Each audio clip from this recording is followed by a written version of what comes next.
Welcome back, fellow coders. Jared O'Leary here with BootUp. In this video, I'm going to show you how you can roll the dice on the LED screen for the microbit. Okay, so first thing you need to do is pick an event. It can be one of the microbit events or one of the yellow event blocks. I'm going to go ahead and make it so that when I shake the microbit, I'm going to roll my dice. So it's like I'm going like this and then roll the dice on the microbit. So when I shake, I want to display a number, and the number is going to be between 1 and 6. So it's a D6. So now when I actually run this, here's what it does. All right, so now every time I shake it, it's going to give me a different number, but sometimes it'll pick the actual same number as before. So you might have the number 1 2 times in a row or 20 times in a row. You never know. It's random.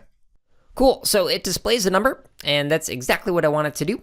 But we can even make this a little more interesting, make it fancier.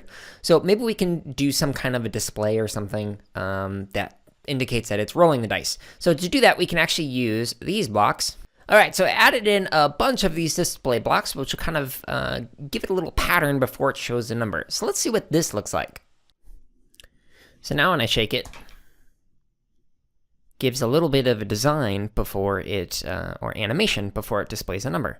Cool, and if I really want to make this fancy, I could add in some repeats to make it so that it does this, or add a bunch more of these different display blocks, or maybe make a dice rolling sound or something like that. Okay, so the basic idea is to simply use this display text with picking a random number, and you'll need to choose what event you're going to do it. But if you want to make it extra fancy, use some extra display blocks or maybe some sound blocks to do some other cool stuff. Hey everyone, if you're watching this on YouTube, go ahead and like, comment, and subscribe. If you're not watching us on YouTube, you can find us on that platform as well as other social media outlets by searching for BootUp PD.